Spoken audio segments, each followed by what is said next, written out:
Break through मिला था और एक बहुत ही ड्रेडेड टेररिस्ट को उसी ऑपरेशन त्रेशी में मार गिराया था हमारी सिक्योरिटी फोर्स ने, जो एक बहुत बड़ा ब्रेक थ्रू था। काफ़ी समय से वहाँ पे लगातार एनकाउंटर्स चल रहे थे, एक्सचेंज ऑफ फायर हो रहा था, लेकिन कोई कामयाबी नहीं मिल पाई थी सुरक्षा बलों को।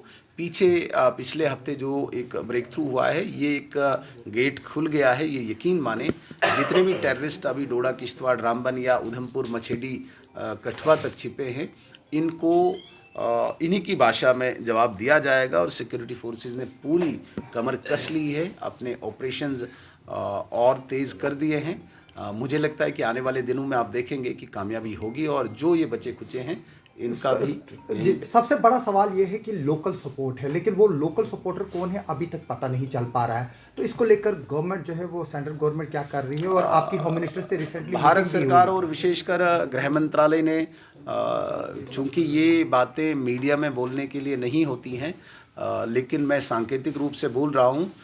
जिस प्रकार से एक पुराना मॉड्यूल जम्मू कश्मीर में होता था और एक OGW का नेटवर्क यहाँ पे होता था, जो एक स्ट्रक्चर के रूप में, अपर स्ट्रक्चर के रूप में आतंकवाद के लिए काम करता था, उसे जिस प्रकार से ध्वस्त किया, आज बड़ा ही जिसे कहेंगे हम सोफिस्टिकेटेड मॉड्यूल, जो साइबर क्राइम से, जो विशेषकर इस मोबाइल के ज़रिए से, एप्लीकेशंस के ज़रिए से इस वक्त एक सपोर्ट दे रहे हैं आतंकवाद को, इसके लिए भी बहुत कड़े कदम भारत सरकार ने, गृह मंत्रालय ने उठाए हैं। आपको आने वाले दिनों में उनके रिजल्ट दिखेंगे। जो व्यक्ति इस स्ट्रक्चर में दूर तक भी छोटी सी इन्वॉल्वमेंट भी होगी, उसको और उसके पूरे परिवार को ये भुगतना पड़ेगा। जिस प्रकार से भारत सरकार ने ये निर्णय लिया था कि कोई भी ऐसा व्यक्ति जो एंटी नेशनल गतिविधि में इन्वॉल्व होगा, उसके परिवार में किसी को भी, चाहे नौकरी हो या इस प्रकार का सरकारी लाभ हो, वो भी छीना जाएगा।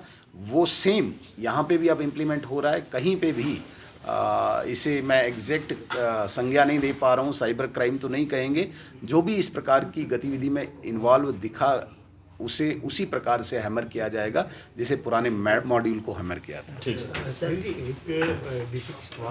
डिप्टी कमिश्नर किश्तवाड़ ने आज जो ऑर्डर निकाला है, उसका मैं स्वागत करता हूँ, उसकी मैं प्रशंसा करता हूँ।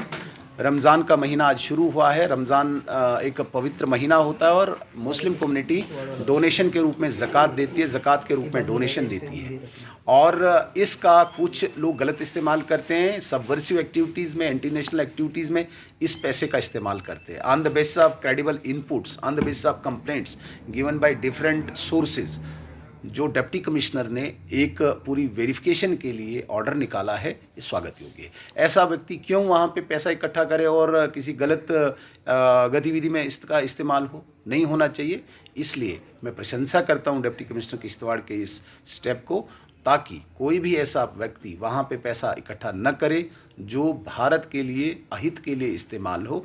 ये बहुत प्रशंसनीय कदम है। Thank you. ला यूनिवर्सिटी को लेकर कल भी प्रदर्शन जो है, बिल्कुल भारतीय जनता पार्टी इसमें बिल्कुल फर्म स्टैंड है हमारा। कल आपने देखा होगा हमारे विधायकों ने भी फिर दोबारा से सरकार को जगाया है, सरकार के सामने इस बात को उजागर किया है कि नेशनल लॉ यूनिवर्सिटी, जो एक राज्य की यूनिवर्सिटी है, विश्वविद्यालय है, जो प्रोविज़न है जम्मू कश्मीर सरकार के पास कि एक से ज़्यादा विश्वविद्यालय खोल सकते हैं, उस पर पता नहीं CM साहब को क्यों तकलीफ़ हो रही है ये करने में, कहने में। लेकिन भारतीय जनता पार्टी कमिटेड है, यहाँ पे लॉ यूनिवर्सिटी लाके रहेगी, सरकार से लेके रहेगी। इस पर पूरी लड़ाई के लिए हम तैयार हैं।